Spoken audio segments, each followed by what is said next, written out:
and entrepreneur straight out of New York City, Michael Chernow. What's cracking?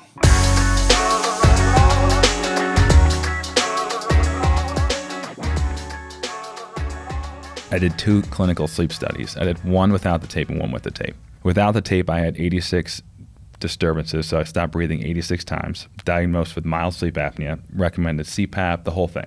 Do you snore? Are you a snorer? I'm not. Did it with the tape. I had 8 the entire night, which is less than the average person without any clinical issues. So it completely corrected the apnea, which was wild. So now it makes sense why, it works so well for me. And when I look back now, after using the tape for so long, I didn't realize, but I did wake up with like dry mouth, and I was breathing through my mouth, doing it my whole life. Like, you don't have perspective. Like, you've only slept as yourself. So yeah, you're like, I think I sleep well, but compared to what? What up, guys? Welcome back to the Creatures of Habit podcast. Yes, another awesome episode with another awesome guest. Today, I've got a guy on the show that I've wanted to connect with just in general on a bunch of shit for a long time. His name is Todd Anderson. He is a savage. He started his kind of life and career in the world of fitness and football specifically. He was a walk-on at MSU, ended up crushing it with those guys, had a little stint in the NFL, and really fell in love with the world of performance, just human optimization, performance specifically in the sleep and recovery arenas. Went on to do a lot of study there, ended up developing a business with his wife called Synergy Dryland, where they work with swimmers and swim teams out of water. So they're trying to help them optimize their performance in the water, actually out of the water, which I think is really interesting and I'm stoked to talk about. And there's a whole bunch of other things. Dream Recovery is a brand that I actually connected with about a year ago, and that's Todd's co-founders. I connected with Todd's co-founders because I was developing something called the Nightcap, which is a sleep support elixir that Creatures of Habit put out. It's a really dope cup of hot chocolate that'll help you relax, fall, and stay asleep. And I connected with the guys at Dream Recovery over a sleep mask. I'm a fucking massive sleep mask human. Sleep mask really changed my whole entire sleep system, actually. Like, if you're watching this or listening to this and you don't use a sleep mask, the easiest hack to change and optimize your sleep, and I'm sure Todd's going to get into it with us, the easiest hack, literally throw a sleep mask on. And if you're afraid that it's going to be uncomfortable or whatever, you haven't tried the Dream Recovery sleep mask, because the shit is like, you don't even know it's on your face. I love it. I use it every single night. We collaborated with those guys, and we've made a really cool sleep mask with Dream Recovery. But anyway, enough of that. I'm excited to introduce Todd Anderson. Todd, welcome to the show. Thanks for having me, man. I feel like we've been trying to make this happen for a while. Dude, I mean, we've been like, you and I are like DM ping pong. I know. I feel like we've missed each other like dozens of times. Well, it was good to see you down at Running Man. That was a really cool event. Cool. I got to say that event, I mean, I'll flat out say it, I think it was the best fitness-focused event I've ever been to in my life. Yeah, I feel like honestly, like, I have to give, obviously, Devin is great too, but, I feel like that event embodied Jesse's energy. He's such a warm, welcoming, just like salt of the earth guy, that you could feel that. And I think it was rare, like the vibe there was like such a positive vibe. But a lot of fitness events, there's interesting egos and dynamics and personalities, but that was like pure positivity, like through and through. Dude, so I didn't see Jesse until the beginning of day 2, and I ran into him, and I just said, obviously you've done something special here, but the number one piece of the puzzle that I think you nailed somehow, some way, I have no idea how you did it. I don't know if it was intentional or not. But this, so far, for me, has been an asshole-free event. Right. An asshole-free. No, I didn't have not even like a slight moment of anybody. No, zero ego. Zero, like, flexing. None. It was like, I left my wallet and my cell phone on a chair in the middle of nowhere, dead center in the middle of the event. Yep. For 3 hours. Because I'm from New York City. I'm born and raised here. Like, you just don't do that. I carry my shit around me everywhere. I knew that no one was going to touch it. Yeah, it was incredible. I think that was the biggest draw or like the biggest positive of the event, but also like you said, like the hardest thing to replicate. I don't even know how but like I said, like I think you attract the energy that you give off. So I don't think that's a mistake. I don't think that was a coincidence. Yeah, I also think that like, and then we'll stop talking about Jesse Itzler and his event. But I also think that what they did, like the psychology of how they were able to, I mean, I know for me, I'm not a long distance runner anymore. I've got lower back stuff that just fires up every time I go on a long run. So for me, it's like either there's got to be like a real bite in it somehow, some way, or I just don't do it. I'll run 3 miles and like I'm done. Yeah. And so I signed up for the 10K, which for me would be the longest run I've done in, I don't know, a while. And I ended up running 15 miles. I think like over half the people ran further than they signed up for. I would say way more than that. Yeah. I mean, there were people that ran their first marathon there. It's crazy. There were people that ran their first 30 miles. I mean, it was crazy. People that walked marathons. Right. Just out there for like 12 hours. So yeah, I mean, kudos to those guys. They crushed it. It was like I literally like, last thing I'll say about it, I did breath work there. I had 2 experiences back to back that were on day 1. I rolled in. They were like, "Hey, do you want to do some breath work?" I was like, "Sure, I like breath work." And they were like, "Have you ever done this style of breath work?" I was like, "No, but I've done a lot of breath work." Yeah, you know. yeah. And I had like full-fledged, unadulterated, once in a lifetime experience, outer body, full flooded with love, like That's wild. Yeah, dude, I felt like I had like literally done drugs. You were crying, right? Like, I was hysterical crying. What was different from like that breath work than other stuff you've done? I had never done, so I believe this was holotropic breath work, and it's basically, the breath work that I've done has been like Wim Hof style. Yeah. Like the most intense breath work that I've done has been Wim Hof, where you're breathing, you do like 30 breaths and then you hold your breath. And then you do 40 breaths and then you hold. And you kind of do 4 or 5 rounds, you know. Rarely have I ever done more than 40 breaths, but I've held my breath for up to close to 4 minutes in between rounds. That's impressive. This breath work was no holding the breath. It was just 20 straight minutes of intense breathing, just nonstop. And I think the oxygen, so like I had a massive physical response to it. My hands started to seize up, my mouth seized up, I stopped feeling my head and my core. It was like I was terrified. Yeah, that's not a good, those aren't good sensations. No, it was not. It was like really, I was terrified. And he came over to me, Michael Gazzo, who was leading this thing, and he was like, "Don't worry, man." He's like, you gotta breathe into it. He's like, it's just oxygen. So has he seen that happen before? Oh yeah. So he said that there's a term for it. So it's called like lobster claw hands. Sometimes if they do super long periods, sometimes they do like an hour and a half to 2 hours, they'll put rocks in people's hands so their fingers don't like dig into their. Well, at least palms. it's like not a one-off. Yeah. No, it was like he was That's like, what I no, forgot. this is normal. So when you told me the first time, I don't think you had to talk to him as much about it, and I was like, I think you need to talk to somebody. Oh yeah, no, I know, dude. Trust me, man. When I was going through it, I was like, they're gonna have to wheel me out of here in an ambulance. Like I felt truly like I was like, oh, am I gonna have a heart attack? It's like, what's happening? And he explained to me, he was just like, you know, you have completely flooded your body with oxygen, and I'm sure that there's a scientific, you know, response that I'm not alluding to here, and I'm sure somebody listening knows exactly what it is.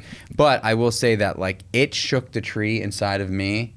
My body was like, I wasn't like convulsing, but I felt the energy in my body like, And then you did it again though, right? And then I did it again. Dude, I don't think I would have done it again. I had the same That's wild. experience, but this time I knew that there was a chance that it could happen to me, the physical stuff. Yeah. So I did not get scared. And as soon as it started happening, he saw kind of like what was going on. He came over to me and he was like, smile and think about your family. Breathe into it and ask why you are experiencing this. Because I was the only one there that was. And how intense was the second time compared to the first time? Equally or more intense. Wow. Because I thought because you were kind of like expecting it wouldn't be as bad, but. No, it was intense because I asked a question because he was like, ask why it's happening. And I got an answer. Legitimately, I got an answer. What was the answer? You have everything you need. That's powerful. Over and over and over in my head for 15 minutes. The mantra. It like showed up, and then it just kept on going through my head, and I was crying the most like crazy tears of joy, dude. It was so crazy, and I'm not the guy. Like, you're not. You like, know what I mean? Yeah, I'm not floating around at Burning Man. That's you know? similar Like, how I'd be. I would have the same reaction as you, because like I was I'll like- do it, but I'm not like. Yeah, I'm more analytical data type of Yeah, mindset. I mean, I probably err a little bit not as analytical, but really, I'm not the guy that's going to like look for the camera to shine on me because I want to, cry for like. Right. Yeah, you don't give me that. I'm not like give it to me, Yeah. I'm like I was uncontrollably crying. It was beyond anything, and I was embarrassed because I just couldn't.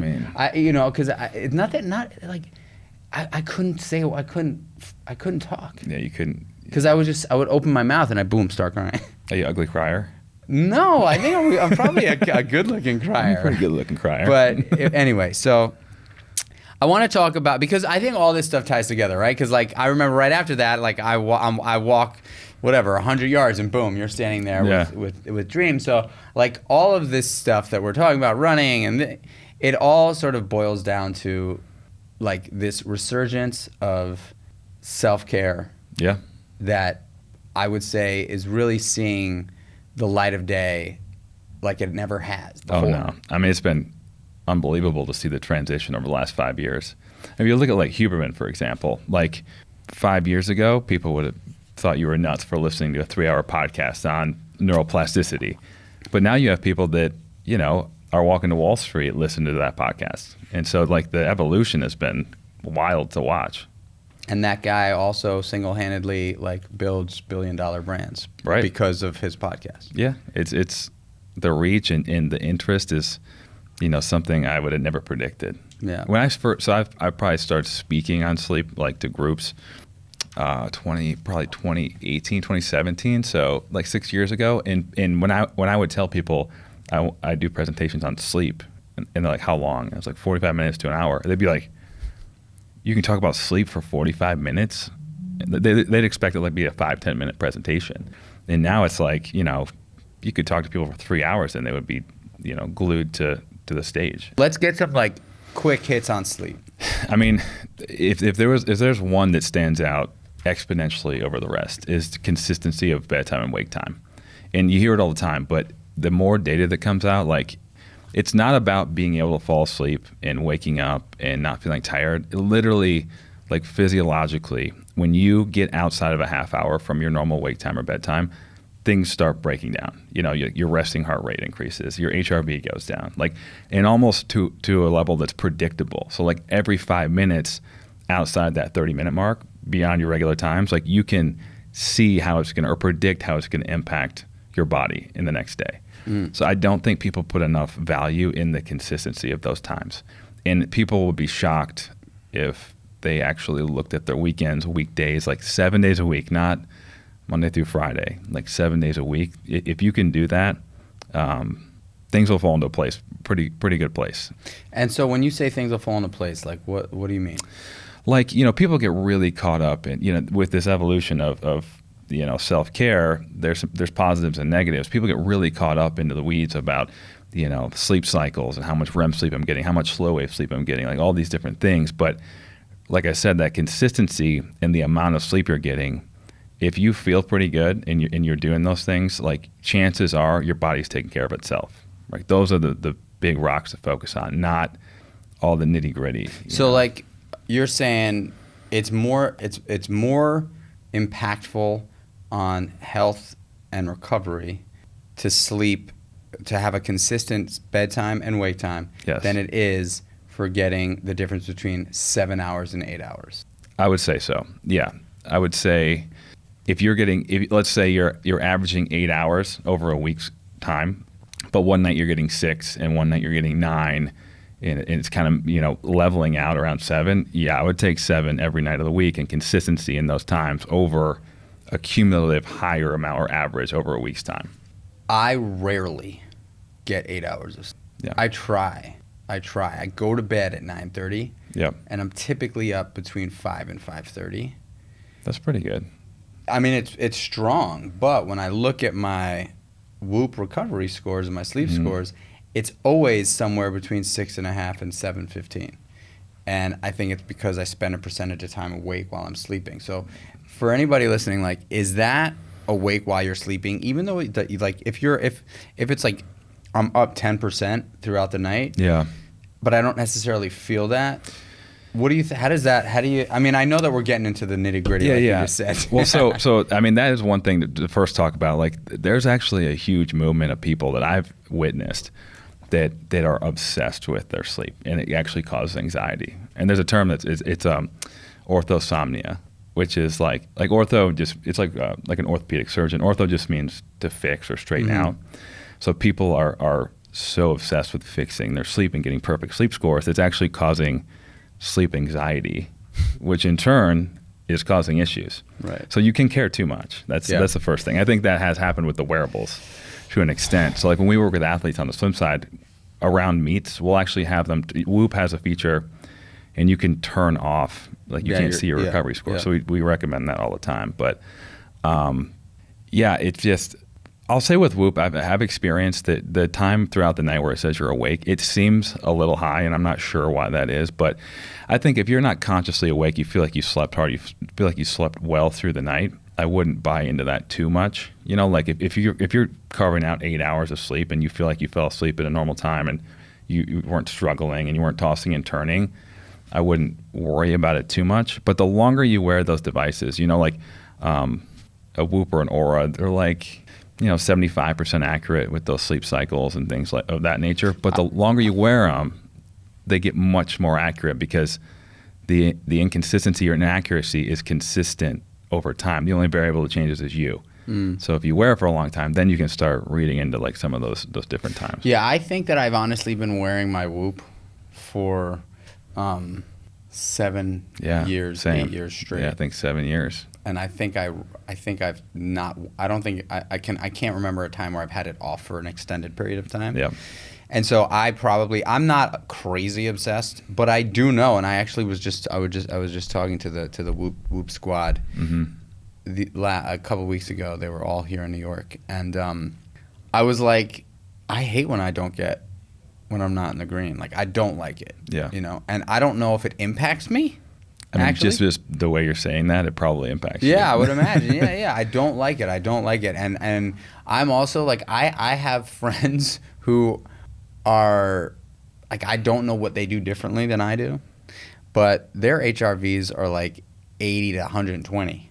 Yeah. So my wife's is 185, which is crazy. What is she? Is it just? Well, she was an Olympian. She was a swimmer, and so her cardiovascular system is just like a V12 engine, and it seems that there's an association with like your aerobic capacity. But I feel like HRV, it's much more individualized than like a resting heart rate, for example. Like for the most part, the more fit you are, more cardiovascular efficient you are, like your resting heart rate drops lower and lower, and there's relative baselines that are consistent person to person. HRV is all over the place. My resting heart rate is typically anywhere from a 46 to like a 50, 51. Yeah, same, around there. Yeah, and my HRV is basically the same.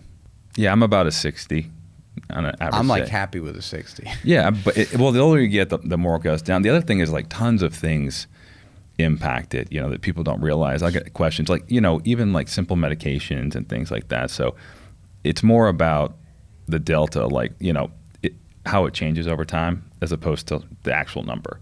Yeah. Like it's never changed. Don't worry about the number. Just look at if it's getting better, or at least holding steady. Yeah, it holds steady. It holds steady. The other thing is nice low. Yeah. I've got consistent. a low bot. You're like the tortoise and the hare. You're just the tortoise. You're I'm just slow and steady. Yeah. No, but a lot of people, worry about that. And then the whole being in the green thing, the longer you wear it and the healthier life you live and the more consistent you are, the less you're going to have those outliers of green, right? Like the algorithm works so it normalizes like your average, and that's at the 50% mark. So the tighter that data is, the less you're going to get those big 90 numbers, the longer you wear it. So you're at a point you've worn that so long, you don't drink, you don't, go out, you take care of yourself. And so that's even harder to be in the green consistently. When people are in the green a lot, it's the people that wreck their scores on the weekends, and then it's such a drastic difference on Monday and Tuesday that it'll seem that they have better Whoop scores, but being consistently in the 50s and 60s is better than being at 3% on the weekend and then 99% on a Tuesday. All right, I'm going to hit you with some sleep questions that I think would be great to get some answers for in terms of habits or things one can do to potentially increase their optimization in sleep. Cold mattress. Yeah. It definitely. I mean, temperature is one of the main reasons we can't fall asleep. Like we have to drop our core body temperature in order to especially get in the deeper sleep cycles. So if you don't give your body the ability to cool off, like if it's too warm, you're going to have a tough time getting into that deep sleep. So yeah, really the temperature in the room is the only thing that's been like thoroughly studied. You know, like 65 degrees seems to be a pretty good ballpark. But the one thing that is, and I haven't experienced the cold mattresses as much. I actually don't use a cold mattress. I do a colder room because I feel like I have more control of my regulation of temperature with like the covers on and off. But if you can handle and you're comfortable with like a cold temperature, your body will definitely get into the deeper cycles throughout the night. I think it's so great that we brought this up because you obviously have a wife who's an Olympian. Yep. And I would imagine that she's looking to optimize similar to you. Well, she definitely was when she was competing for sure. Right, but I'm sure in that mindset, right? Like of, hey, I'm just trying to be as healthy as I can just for life. Most don't cancel me for this. Most men run hot and prefer a colder room. And I would say most women don't run hot and prefer a warmer room. And so I know for me for sure that I have a cold mattress topper, and it does not affect my sleep nearly as much as when I travel and throw the AC down to 60 degrees and I'm freezing my ass off. But when I'm sleeping, I just feel like I'm getting deeper, more restful sleep. Yeah. I don't get the privilege of doing that at home. Yeah, that's tough. There's definitely pros and cons. A little compromise. We have that battle. Like I prefer a cooler room, but females do have more fluctuation in hormones, which can affect temperature regulation. They also do get into like their REM cycles slightly faster than guys, but they need a little bit more total sleep than guys, slightly more. So, and this is just observation. I do think there's a difference in temperature regulation for sure. Oh, 100%. Like guys tolerate the cold much easier. Yeah, and my argument to my wife is you can cuddle up in the covers and warm up. I can't cool off. So that's when I brought in the mattress topper, which is definitely a nice. Which brand do you use? I use 8 Sleep. Okay. Yeah. And so for me, it is. I don't think it's like you said. I don't think it's as effective as a super cold room. But if you're battling with your wife over the temperature like I do, and I think probably 75% of married couples have that conflict. Yeah. Getting a cold mattress topper for me is definitely a nice step in the right direction. Is it just on your side? So the cool thing about 8 Sleep is that you can calibrate either side. So she can make hers super hot, I can make mine super cold, and we're golden. Yeah. I use a Bright. My mattress is Bright with a Y, and it's incredible. It's like an AI driven mattress, but it has these. They're like little cylinders. There's 45 on each side, and it disperses all the force. Like when you roll over, if your elbow is like a pressure point, it reduces like the pressure in the different cylinders, so like you don't feel any pressure points in the bed. So it adjusts as people move around. Is it firm? You can adjust it, and so you can have different settings on each side. So like when she moves, I don't feel a thing, which is great. Like nothing. Gosh. And then the other really cool thing is at night you can play thunder or different meditations in the mattress, and then it puts waves, like subtle waves. Come on. And then you can wake up with those waves. So like if Katie's sleeping, I can set the alarm in 15 minutes before. They start super small and then get more gradual, and then I wake up and she doesn't have to hear my alarm.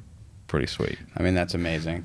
One thing that I also really love about the 8 Sleep mattress is the 8 Sleep mattress topper is that it warms up when I it wakes me up at the right time because it also calibrates my sleep all scores. The data, yeah. So it knows kind of when to, and I also say what time I like to wake up. I don't use an alarm, but it'll heat up, and it kind of just like slowly like brings me out. Yeah, you know? it's nice.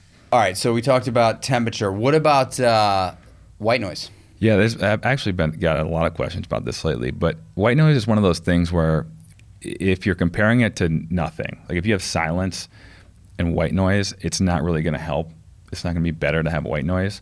What it's useful for, though, is if you are drowning out like other noises, especially in a travel circumstance. So like the first night you're in a different setting, you're extremely sensitive to noise.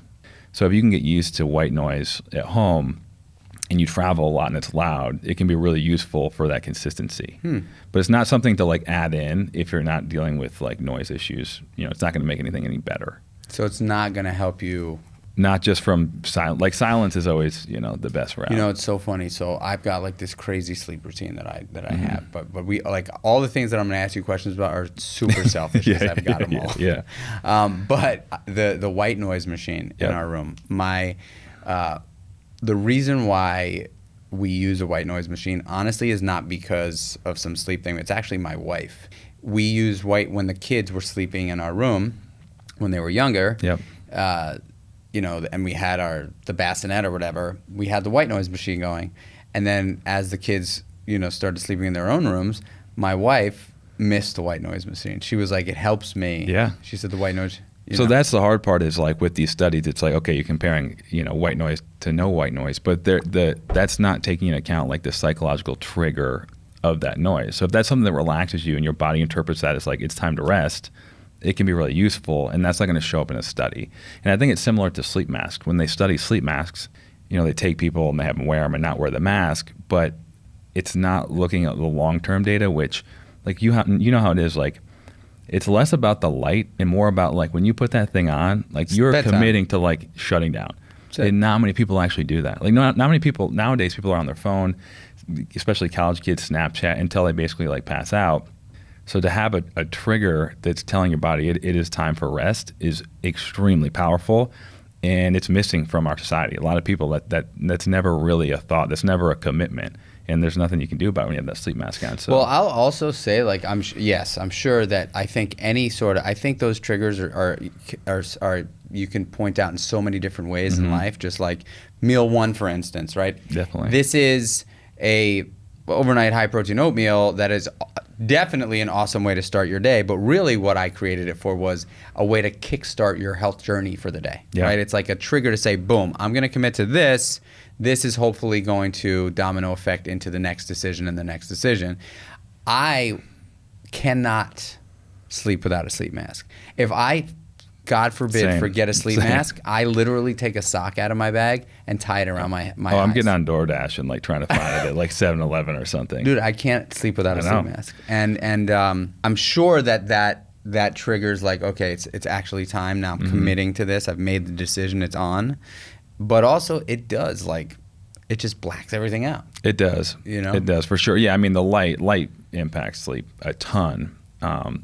And that's the thing, especially with athletes, but really anybody trying to feel consistently good is like when you're traveling, you don't really know the circumstance of the light. So, a sleep mask is such a cheap, easy option to control the situation anywhere you are, right? And as an athlete, like if you have a competition or a game, everyone talks about control the controllables, and like that's normally something you can't control. That's an easy variable to take out of the equation. Totally. So... But yeah, I didn't always use a sleep mask until probably like 3 years ago maybe. And I didn't realize how much the psychological side would play a factor. And I think the other thing is the comfort. I will say the first couple I tried were just not great. And you kind of get what you pay for with a sleep mask. And so when they weren't comfortable, I think you have to see it through. You have to probably commit to at least a week to get used to it. But if it's like hot, like you said, or like not comfortable, it's brutal. Yeah, so I mean, I think a lot of people give up. I probably started wearing a sleep mask 5-6 years ago when bodybuilding was like when I was really competing in bodybuilding. Yeah. It was like the difference between me getting sleep and not getting good sleep was massive in terms of body composition, and which we should probably talk about too because I think it's really interesting. But I found this company called Slip, and I've been using them for a while. And I think I posted something like a year ago when your partner said, "Hey, you use a Slip mask. You got to check us out."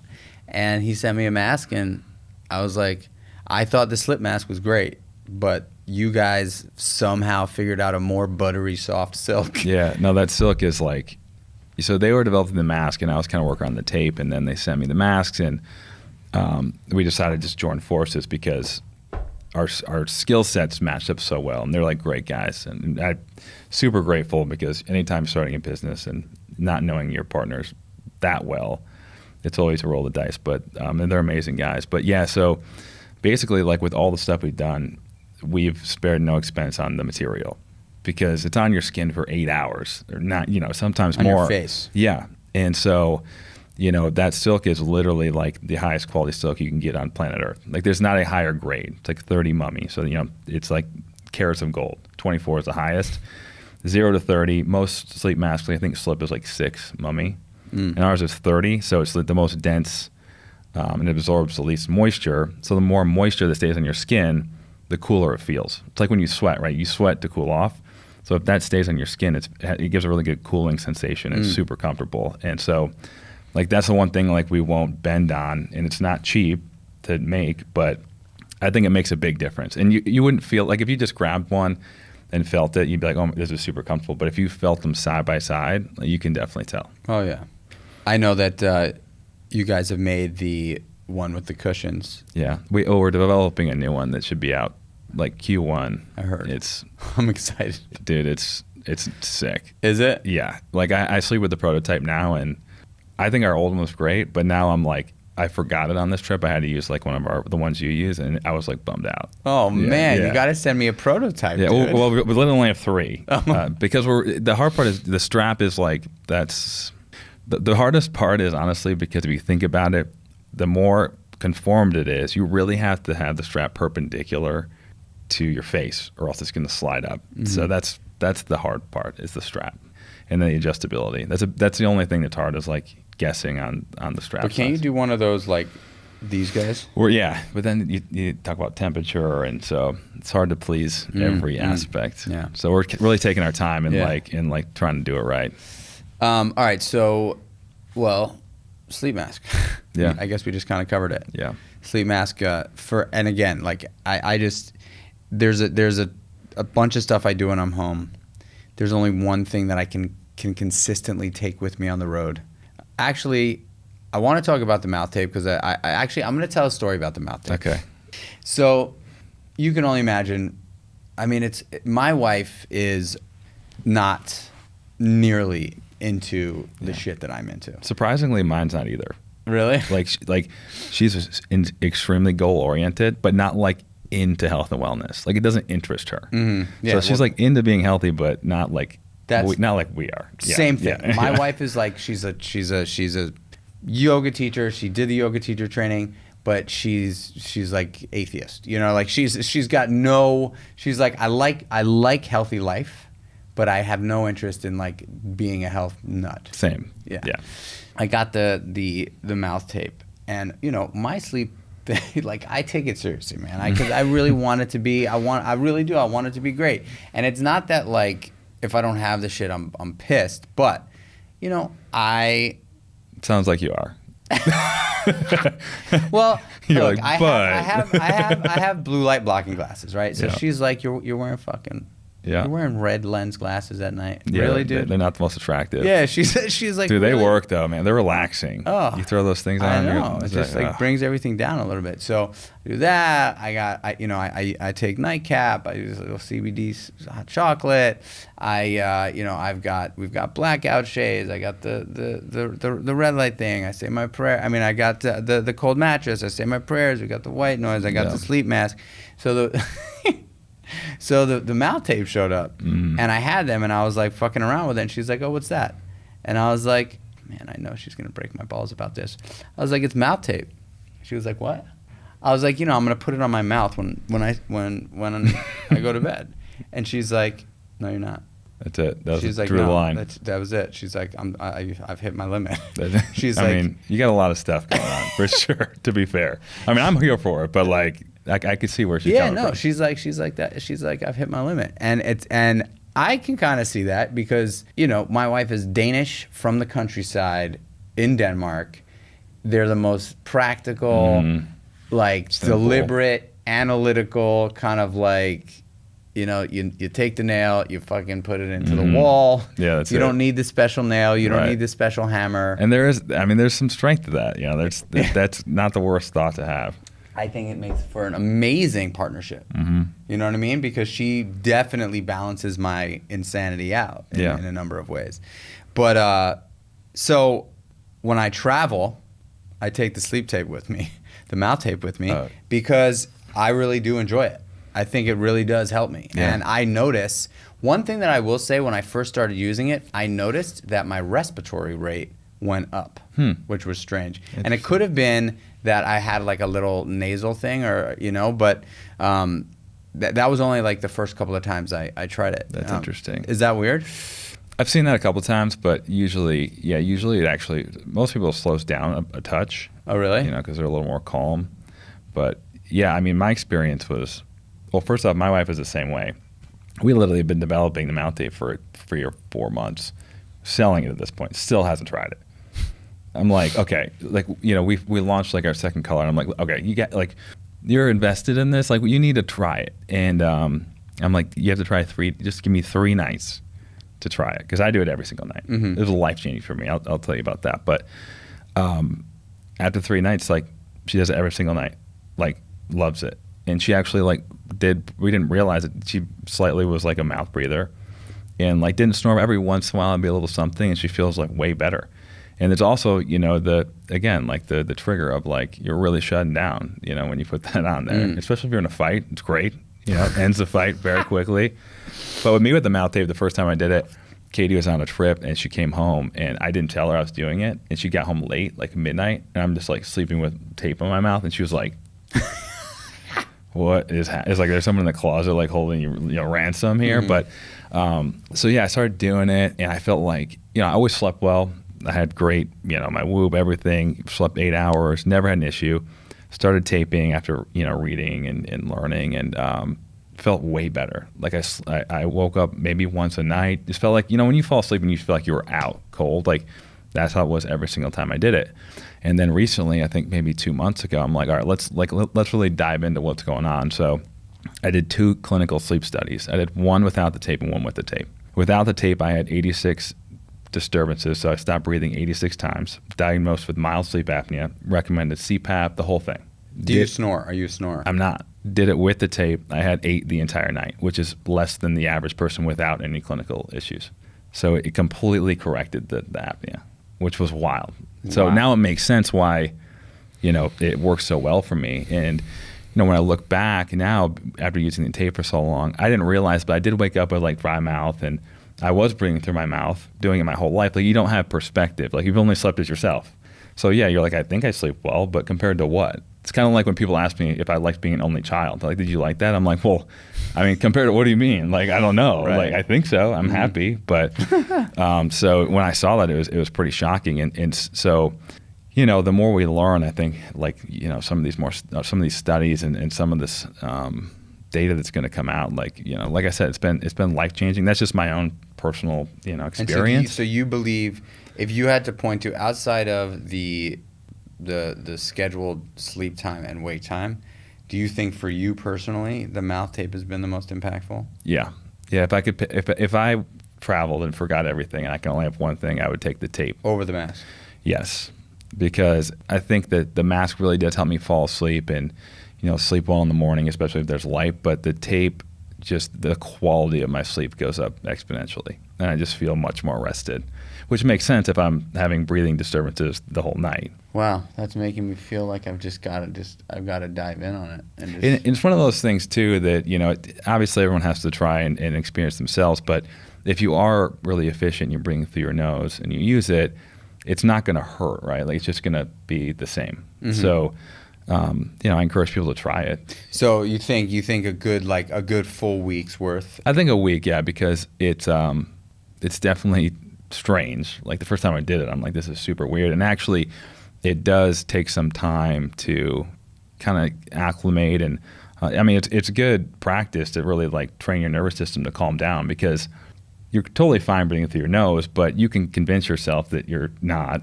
right? Like you can start thinking about it, and the first couple nights are kind of tough, but I do think the comfort of the tape makes a big difference. I've used smaller ones and different materials, and the reason ours is relatively big is because when you have smaller areas, it pulls, and there's different tension in different spots, like the X's and things like that. So because ours is like big and covers the whole area, it almost feels like you don't have it on, because it's such a consistent tension of the tape across your whole mouth. Yeah, see, I like didn't have any issue with like feeling weird with it. I actually threw it on like the first time or the first two times I threw it on like 20 minutes before bed, just to like give myself like a little pre-roll. We always recommend too, like either just sitting watching TV with it to get used to it, to just make sure you just convince yourself like you're fine, or just go on like a little like light walk. Are there any other areas that you think it could be like useful outside of just sleep? Yeah, no, it's great for like zone 2 cardio. I think a lot of people who are learning to, especially like running for the first time, and they want to get into like longer distance running, I think people don't realize how slow you have to run to do true zone 2 cardio. It's hard, man. And it's like bumpers, like in a bowling alley. You as soon as you jump up to that, zone 2 is like conversational pace. So as soon as you bump up to like your zone 3, you're going to be limited, because you're not going to be able to breathe that well. And so 1, you get really efficient breathing through your nose, and 2, it's like guardrails, and it'll teach people how to control their pace. And I think that's where a lot of people mess up. Like, I just started doing more distance running like a year and a half ago, and I didn't know how to go do a 15-mile run, because everything I did was like fast and hard for football. So I'd go out in the mile and I'm just like gassed, and I wasn't going fast, but I just didn't understand like how easy it should feel if you're trying to do like that zone 2 work. So it's super useful for that. Yeah, I feel like, and I love the Coros watch, because like every time that you can broadcast your heart rate, and so for me, I know for sure that if I'm breaching 130 BPMs, I'm bumping out of zone 2. Yep. And especially on the hills, because I live in like rural New York, where it's just like there's outside of running a track, there's no flat anything. That's how Nashville is too. What? Nashville's hills are gnarly. Yeah. It's like, I feel like I'm walking up the stairs half the time. Yeah, so even when you're running and you're trying to get in that zone 2 work, like there are times where I'm looking down at my thing and I'm like, man, I'm really trying to get in this zone 2, but I'm doing like 13.5-minute miles. Yep. You know what I'm saying? Yeah. Oh, yeah. But I do know that like the more you do it, the more efficient you get with it. Definitely. Yeah, and you kind of just shift all those zones further up the spectrum, and it becomes higher and higher. You have to tolerate way more. Yeah. In regards to like food intake and beverage intake before bed, what do you suggest? Yeah, the biggest thing is just giving yourself a gap. Usually a 2-hour window is great from your last meal to bedtime. So you have your biggest growth hormone spike in that first sleep cycle of the whole day, and it's one of these things where if you give yourself a gap of food and you have time to digest it, you'll have a great, big spike in growth hormone. But if you don't and you eat right before bed, you kind of just lose out on that. Like, it's not like your body makes up for it later. So because your body's just busy metabolizing and breaking. Growth hormone seems to be pretty like sensitive to blood sugar spikes and things like that. So yeah, and I think you just feel a lot better. It gives your body time to digest. Obviously, like your digestion slows way down when you're sleeping, so that can be super helpful. And then, just with fluids, I think one of the easiest hacks for people is just front loading your fluid intake.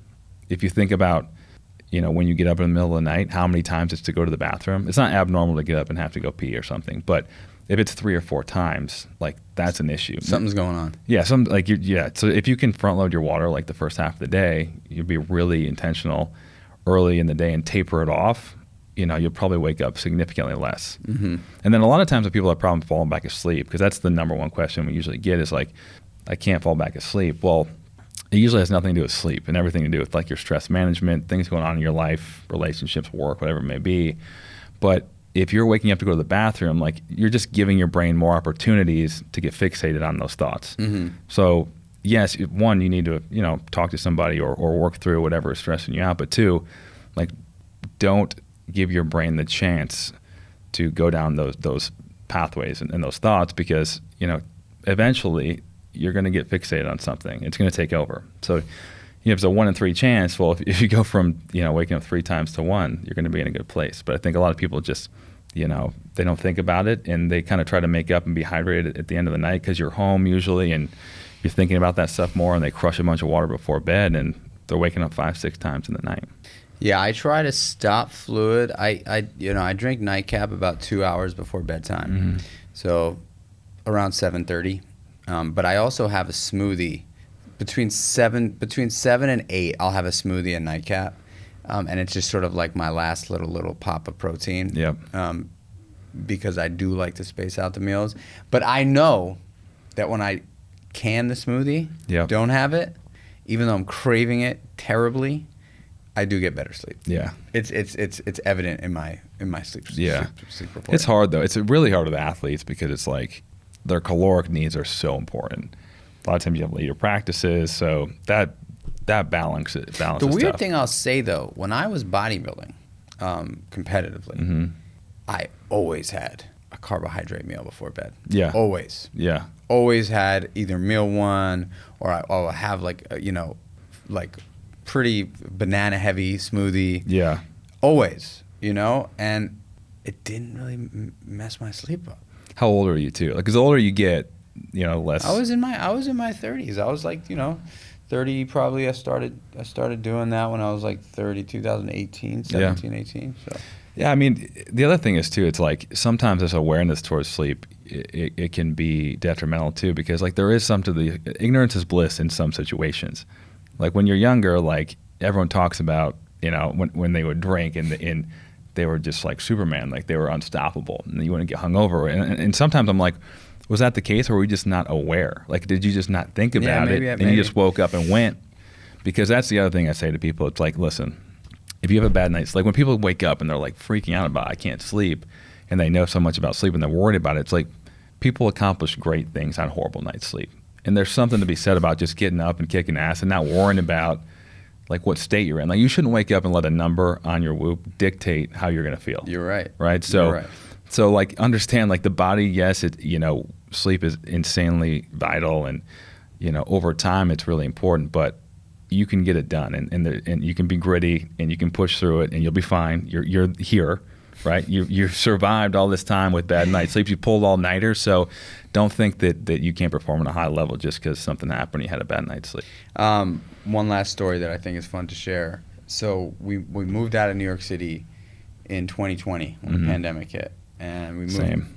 Okay, and we moved to upstate to our house. We bought our house up there a while ago, and we never. I didn't think that I would ever like leave New York. It's where I live. How great is having space and stuff? Oh. I can't go back. Like this, there's no Never. way. I can't wait to get back home, man. Yeah. I'm like sitting here. I'm like, all right, let's get this fucking podcast. But no, I'm like, so we move out of the city and we have this house upstate. It's wonderful. It's an amazing place. I love this place. It's on, we got really lucky because it's in a hot spot now. Before the pandemic, it wasn't really a hot spot. It's beautiful, but it's about 2.5 hours north. And, it wasn't like it just wasn't. And pandemic hit, it was like, holy smokes. Like it was like the #1 hot spot. And so we got really lucky, and we got this property, and it's this big property, and I paid like not a lot of money for it back 12 years ago. Yep. Anyway, the house is 300 years old, so it was on the Underground Railroad. That's crazy. 300 years old. Yeah, it was built in 1733, and so it's this beautiful farmhouse with like. You're like, it's actually a pyramid. Yeah. It's made of stone. Yeah. No, the crazy thing is you go down into my basement, the whole entire foundation is actually carved out of the bedrock. That's wild. It's wild. And it's got like amazing energy in that house. I'm kind of like I'm also kind of like sensitive to that shit. And just in general, just like I always have been. And when we moved up there, within the first few months, we had a situation that was scary as shit. It's terrifying. Okay. We're sitting my wife and I are watching, and again, my wife is like super practical, super analytical, just does like the thought of ghosts is like not, you know? But we're watching TV, we turn off the TV, we're ready to go to bed. TV's off and we hear a little jingle, like a song. And I'm like, oh, the TV must have somehow like spit out the song. Freak me out. And I'm thinking about it, and I'm like, and I look over to my wife, and she's white as a ghost. She's terrified. I'm like, what? And she's like, that just came from your guitar. And I'm like, Donna, come on. It obviously can't. You like, and I'm thinking that she's playing a joke on me. Yeah. Like, there's no way. Like hidden camera show. Yeah. I'm like, she's like, no, it came from your guitar in the dining room. I'm telling you, it was your guitar. I'm like, Donna, the guitar is closed in the case. The kids are up in their room. She's like, it came from your guitar. Please take the guitar out of the house. and I'm like, oh my God, like, is this really happening right now? Like, we're going to fucking sell the house. Yeah. I'm not, you know, we're going to sell the house.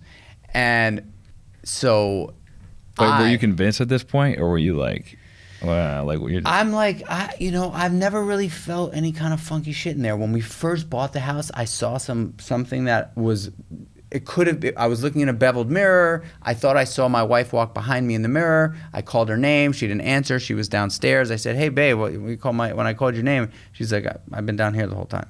That was like something that I was like, okay, that was kind of weird. It felt like somebody walked behind me, or at least I thought I saw somebody walk behind me. But then I was like, oh, the mirror is beveled. It could have been like a weird angle. Yeah. Anyway, so, and another funny thing is that when we first bought the house, there's a farm store near our house, and we live in this like kind of really kind of whimsical hippie area, right? There's a Waldorf school there that my kids now go to, but it's like, you know, there's like homesteaders and everything. Anyway, this woman stops me at the farm store, and she's like, oh, I've seen you here, you know, for the last few months. Like, did you just move into the area? And I was like, oh, we bought a house. She's like, oh, what house? I was like, we bought the house on the other side of the Taconic, like right on the other side of Taconic. She's like, the 1230 house? I was like, yeah, we bought that house. And she was like, your house is haunted like The Exorcist. And I was like, what? Why would you ever say that? I was like, she's like, I rented your house like 20 years ago when we first moved up here. We lasted one night. And it was too intense. You had no idea about this before. No idea. But now we know you got such a good price.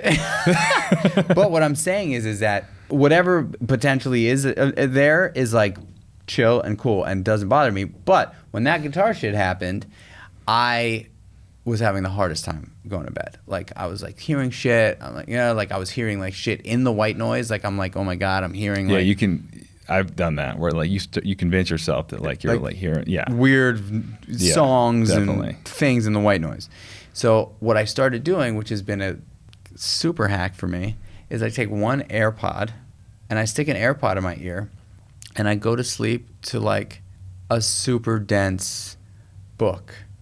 That's boring. Literally, boom, I'm out, like out. And then, you know, sometimes I'll wake up and like take it out of my ear. Sometimes I won't. Probably not good for me to sleep with the AirPod in all there. the EMF people are gonna come ask you for that. I'll probably get in big trouble for that. But that's been like a really interesting thing that I think has been being able to fall asleep to something like that. Mm-hmm. Literally helps me fall asleep in seconds. Like I'm out. Have you any news on that? Yeah, I mean, I don't think anything's been done to show like specific things working, but I think it's all habit based. Like, you know, I think it is like that's your trigger, similar to white noise, just like the mask, all these things. It's like when you can subconsciously attach an action or actually a physical item with a time of rest, it's very powerful. Like, and that's why it's so important people don't do other things in their bed. Like people, you know, kids play video games, hang out, watch Netflix.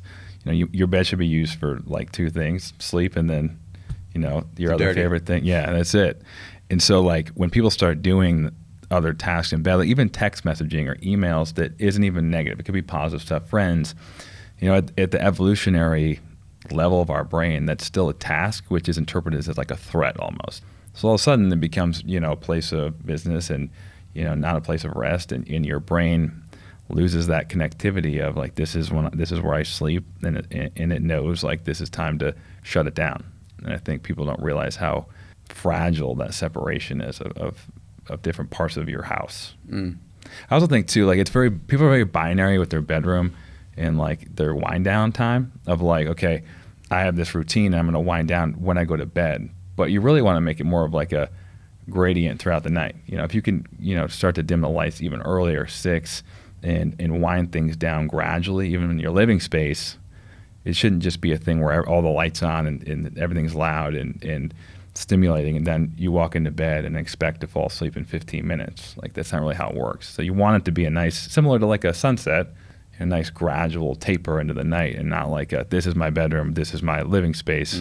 Everything should kind of calm down as one. Yeah, we love, like, especially as soon as the fall kind of comes. Yeah, we love lighting the fire. And like, we same. Love lighting the fire. Every night the fire's going in the house is pretty much the only light that's kind of like, my wife and kids and I, after dinner, we go sit in the living room, we play games, and the fire's going. It's like the best. Oh yeah, it's my first house I've had a fireplace, and like I'm so excited. I already have this image in my head of like Christmas tree, fireplace, like wine. I'm like, oh, this is gonna be great. It's so good. It's so good. Something about a fire. I don't know what it is. It's just like it's just smell, the whole thing. And it's just so organic, and just it feels like you're just one with nature. Even though mine's like gas powered, but just it's still fire. Totally.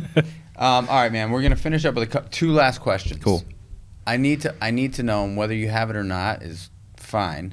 But I'd like to ask you: do you have a morning routine? I do. I'm not like hardcore about it. Like I'm not. I embrace change. Like I like variability, but usually I'm at a cold plunge for sure. Like that's my go-to morning, like non-negotiable. And if you're traveling, you cold shower. Are you doing that?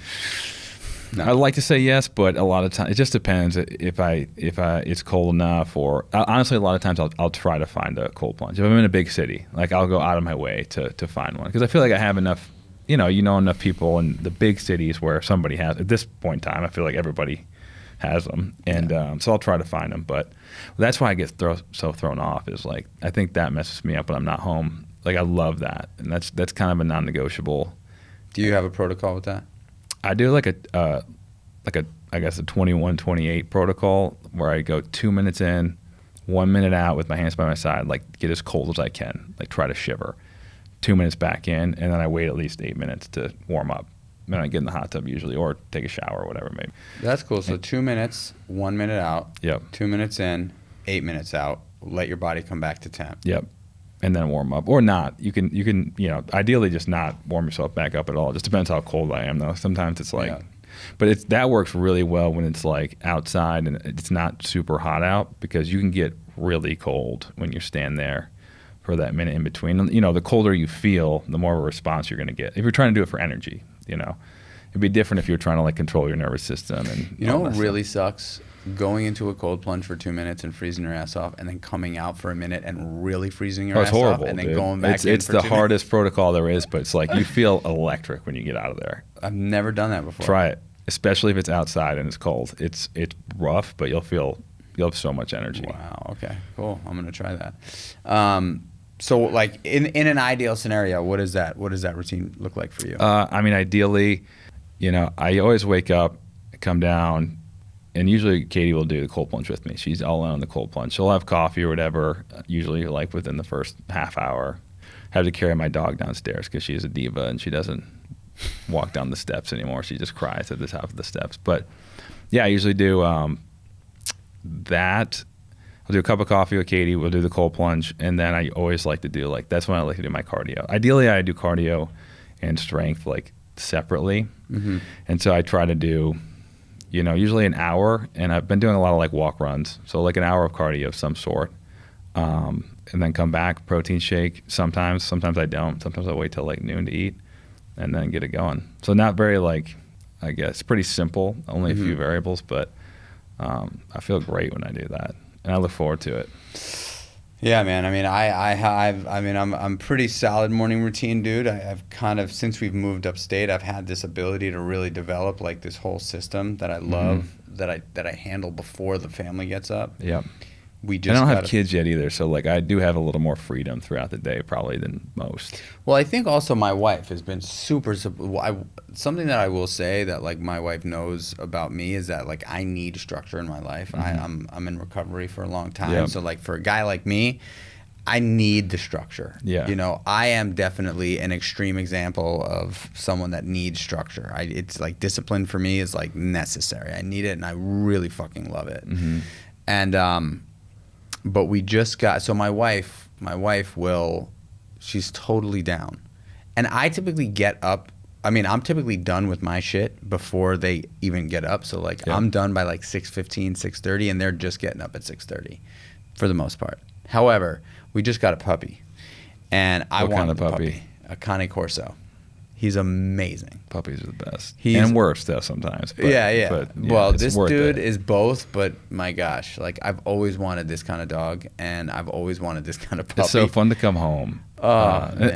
Like how He's pumped are just- you to go home right now? Dude, he is so, and our older dog, he's not old, he's 3, but like he's become like this like total, he's a tough dog, like loves humans, loves other dogs, cannot handle any other animal at all, like will eat it actually. Ooh. But he's an American bully pit bull rescue that I found in Brooklyn. But he has taken this little puppy and just like totally just like submits. Were and you just, nervous? Totally. Yeah, that's because scary. he's an attention dude. He needs attention, Bowie. He's It's like, also scary too, because like American Bulldog, like you might not be able to stop it if something were to happen. yeah, and he's actually put Murphy in his place a few times, which I've seen, which I kind of appreciate, because Bowie's whole entire like his whole neck here, everything is one big scab. The little dude is just constantly on him, constantly. I took him to the vet. I'm like, dude, do I have to worry about this? Yeah. He's like, just put lotion on him. He's gonna be all right. But it's like typical for like that kind of puppy. I can't imagine what it would be like having that puppy without another dog, because they play with each other all That'd be day, you. constantly. Playing with you the whole time. Oh That's what yeah, it'd be. totally. Anybody who's listening, you want a Cane Corso puppy, make sure you have another fucking dog in the house. Get two. But it's great because I love big dogs, and that breed is like the most athletic, agile of the big dog breeds. So Bowie's been running with me forever. That dog. That's awesome. Yeah, if I wanted to, Bowie would do a marathon with me, 100%. He just would. And so it's cool to have dogs that like to run and do shit like that. That's awesome. But because I wanted the puppy, I'm in charge of the puppy. Oh, so that routine is getting mixed Routine up. is shot. Yeah. Routine is shot. I'm not. If I want to plunge, I got to find time later. What do in you the day. have for plunge? I have the plunge. Yeah. The new one is sick. Yeah, dude. Do you have the new one or no? No, it's pretty incredible. Do you have it? No. I was speaking to them. I think I got a Facebook Marketplace mine, and because just that filter replacement feature in itself is a game changer. Yeah. If changing the filter on my thing is a pain in the ass. Worst. I work with Edge Theory. I was actually their first investor. So I work with them, and I love, like, we've moved around so much, they're inflatable. Right. But they're super firm. You can sit on the side. So just being able to, that's my thing, is like, I've moved them around so much, not having to commit to the, spot in the space has been awesome. But yeah, that new design is the new design is sick. I also have, I've got like an indoor setup. I've got like my sauna, my infrared, and my cold inside. And then I've got my outdoor setup with the barrel sauna and an ice barrel. Got it all. And like I You kind got a of, Sisu? I don't have a Sisu. I bought my own. I bought my barrel sauna like 8 years ago. I love a barrel sauna. Oh, dude, Nothing it's like so it. I use infrared because I have chronic Lyme, and so that has been just arguably one of the most effective modalities to really helping detoxify for chronic Lyme. Yeah. So I use that pretty much.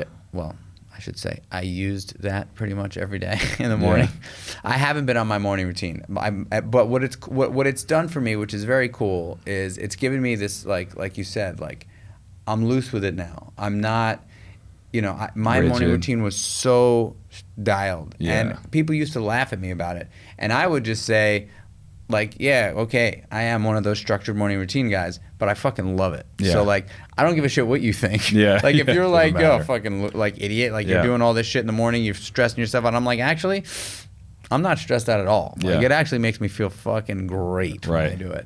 However, the cool thing for me now is to be able to not be able to do any of that shit and really see what it's distilled down to, which is my non-negotiable, which is so much. It's so simple, and I still feel great. I'm not. When I'm done with my routine and the last thing I finish on is the cold, and I'm in there for like 3 to 5 minutes if I'm really lucky to finish my last round. When I walk back into my house with my wife and kids, I feel like I'm like literally like a 13-year-old kid walking into like first day of like 9th grade. Yeah. You know, I'm like ready to go. Oh, I know. You're like you're like a different human being from when you went in. But it's hard to get in that thing some in the morning, man, dude. You stand over that thing. Well, mine is also sitting in the garage no heat in the wintertime. Makes it way harder. Oh, dude, that thing is like, it's like even if the water's the same. But But even if the water's the same temperature and the air is cold, it's way harder. And you know what? Like, I do go into the sauna first, so I'm pretty hot. But what makes it tough is getting out of the hot sauna and Cold into air. that freezing cold garage immediately. You're just like the last thing you want to do is walk into that cold plunge. Last thing. But it's a negotiation every time. Every time. Yeah, it's never like, here we go. It's always like, oh, like you can tell yourself some crazy stories. It's kind of like when you're in bed and you think about like skipping class in college. Like, you can talk yourself into it. You're like, well, if I get a 97 on the next test, I'll be. And you're like, the same thing with over the cold plunge. You're like, well, I can't do it right now because I have a call, so I won't be dry. Yeah. I could totally just like, you know what? Today I could just do the cold shower. Yeah. My house is well fed. The well is cold as shit. The water is super cold. I could just do the cold shower today. Not the same. Yeah, it's a battle. So I don't do the hot in the morning. I go straight cold. That's and like when you like, you know, when it's a winter day and you roll out of bed and you're like warm. Yeah, that's tough, man. I give you that's the realness. There's times it takes like 20 minutes to talk myself into getting in that thing. Legitimately 20 minutes. Like finding emails to respond to, like, well, I gotta do this. You know, I also like, I don't know how much of an impact it, like, I think the studies are too early to tell, right? Like the Wim Hof stuff that guy's been able to do, obviously, where he's wired up and he's able to like change his, you know, body, you know, I think he is a unique human being. Yeah, it's like a one of one. And yeah, and I think his ability, I think he's practiced so much. He's like a monk. Yep. Right? And so, but he can do it. It'd be hard to replicate that. What? It'd be hard to replicate that. Hard to replicate that. But I do think for me, what the cold does is ultimately the mental clarity I get from when I get out of that thing. Mm-hmm. But really what I think it does for me is crushing a massive win in the morning. Oh, definitely. I think it gives you perspective of stress. Like you if you think about how hard it is to get in there and the stress it puts your body under, like when you have these like little bullshit problems, that doesn't really hold any weight comparatively to like mentally what it takes to get in there. So I think it unknowingly gives perspective to different stressors in your life. Dude, there is just, I'm going through, you know, it's the life of an entrepreneur. You know the deal, man. It's a roller coaster, bro. Like some days you're just like, fucking yeah. Highs are high, the lows and then are low. Some days you're just like Wednesday last week. Yep. I thought it was all over, dude. Really? Oh, I was like, we're done. That's you know, it. like we had the call. The call didn't go well. I was totally like, the call's gonna go well. Call didn't go well. Didn't get what I thought we were getting, and I was like, that's it. Yeah. I was like, good run, man. I looked at my partner Jonathan. I'm like, dude, it was a good run. And today, right back on track. Like, had a call yesterday. Call went really well. That's crazy. You know, booyah, right back on. You know, and it's just so. But the crazy thing is that like that level of stress, I think, without putting myself through hard things intentionally, on a very regular basis, like. Something happened on Thursday after we had the crazy call on Wednesday. On Thursday, I was already telling my wife, like, all right, babe, we're not going to Europe for Christmas. I'm sorry. We got to change. We got to, like, I'm just being real. Yeah. And then Jonathan did some shit on Shopify that just, like, exploded in a bad way. Oh, no. And, oh, God, in a bad way. I mean, we fixed it quick, but it was terrifying. I want to hear about it when we get done. Yeah, when we get done, I'll show you. But I was like, he called me up and he's like, he called me twice. I was on a meeting and I'm like, oh shit, he doesn't do that. I'm like, all right, I was like, guys, I gotta take the call, call him. I'm like, dude, is everything all right? He's like, no. I'm like, oh my God, that's That's not a good. bad Because thing he to doesn't hear, say 'cause no. Nobody ever says no to that. You're He just people hat usually out. like, No. well, Yeah. No. I'm like, oh my God. Like, what's up? And he told me what's up. And I was like, it's all right, dude. right. Let's fix it. Yeah. Let's take let's like literally develop a plan in 5 minutes or less. It's going to be fine. We're going to walk through it. And within an hour, we will have solved the problem. Yeah. He's like, are you okay?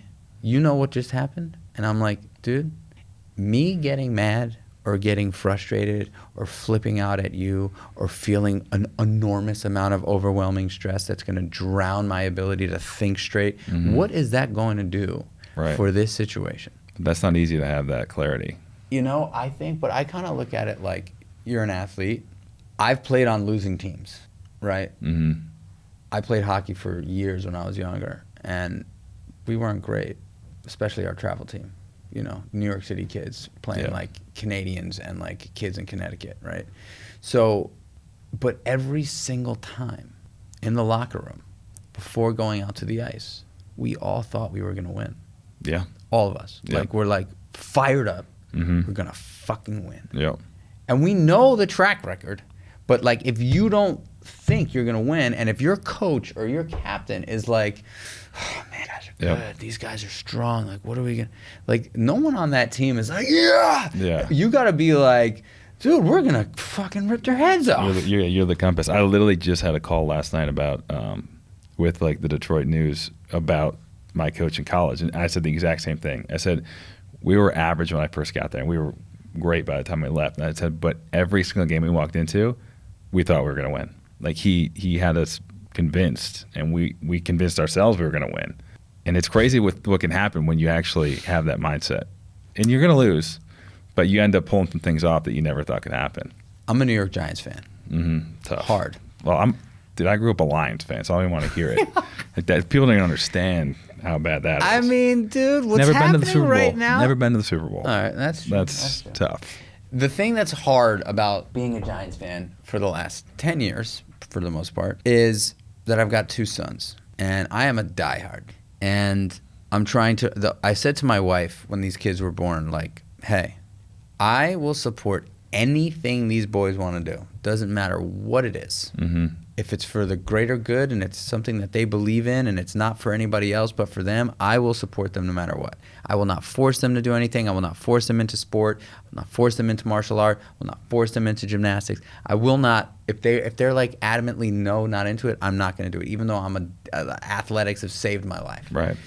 There's only one thing that I am going to force them to do. Giants fan. That's it. It's the only thing, because that is such a You're really setting them up for failure there. So she's lot of like, pain. she's like, but they suck. They gotta figure it out sometime. So I just wrote I write a newsletter every week to the community, the Kreatures community, and the newsletter was, you can't just take the jersey off. That was the subject line, because the Giants are playing poorly, right? Right. And in my mind, the way you kind of walk through is like, and in business, and in fitness, and in nutrition, and in life, and in anything, you can't just take off the jersey and put on the other jersey. Right. You just can't do that. That's not going to feel, that's not fulfilling. It's not going to feel authentic. Mm-hmm. You know, I feel like it's such a metaphor for life, you know, like with my boys, right? Like, I've got these two guys and they're like, we're Jets fans, Dad. That's what they said? Yeah, because two of their tough. friends in school are Jets fans, and Tough. Jets are kind of better than the Giants right now. Oh, yeah. I mean, But they're both not. They're both not killing yeah. it. But you know, it's just like this idea, right? That you just, no matter what, you keep the jersey on. The jersey stays on. Yeah. The jersey stays on. And if you take off the jersey, you got to question the motives. Like, why? Why are you taking off the jersey? Like, what is it? Is it because you're losing, or is it because you don't believe in yourself, or what is it? Why would you take off the jersey? You know? Yeah. Like, everybody loses. Everybody loses. Everybody loses more than they win. Yeah. I think you take it off. I think people get discouraged. I don't think they quit. They get discouraged. Because people lose, but they don't get discouraged. And I think that's when you take it off. When you're just like tapped out, you know? You don't have that belief you're going to win. That's hard to come back from. Yeah. It's tough to see people in that state. Dude, what a great podcast. Yeah. That is awesome. I feel like we need to hit a cold plunge now. I know. And you're headed to the airport. Yeah, I'm excited to get back in the routine a little bit for a day. I'm heading down to Mazda's event. So you've got a lot going on. Where can we find you? Where can people follow along your journey? Yeah. Talk about where they can engage with the businesses. Yeah, I mean, Instagram is like primarily where I spend my most of my time, and I generally love helping people out with sleep. So I try to get to as many messages as I can, and free advice where it fits, because I mean that's why I got so into it. It was like performance, and if you really want to help people out, if you want to have the silver bullet to all these goals people are trying to achieve, sleep is, the most impactful thing you can do. So I love it, right? That's it. I mean, you can't overcome it. Like, it's kind of like people talk about you getting better, you're getting worse. Like, sleep is either increasing your health, longevity, performance, or it's hurting it. One of the two. Love to help people out. So any messages, feel free to shoot away. I'll try to get back to you. Todd Anderson. Yep. Cool. Yeah, man. Dude. Awesome. Epic. Appreciate Thank you. it, bro. That was a good one. That was a good one. Lots of value, family. Lots of value. And if you are struggling with sleep, I hope that we were able to bring some value, some things that you can bring into your life that could potentially change it, right? Because better habits, better life is really sort of the mission of Creatures of Habit, the podcast, my mission. Better habits, better life.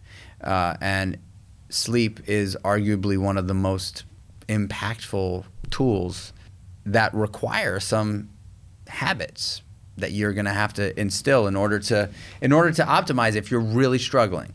And so I think we just really brought some good stuff to the mix that we talked about, that we uncovered, that we lifted up rocks and pulled some things out to really bring some stuff into your life that maybe wasn't there in the first place.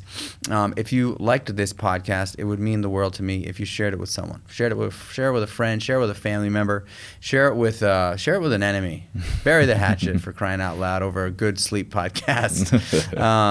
And give us a 5-star rating and a review. That would be fantastic. That is how this podcast grows. That is how we get in front of more people.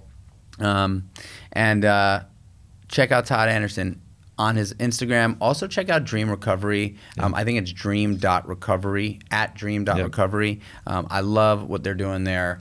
They're making amazing products, and you should definitely check those guys out.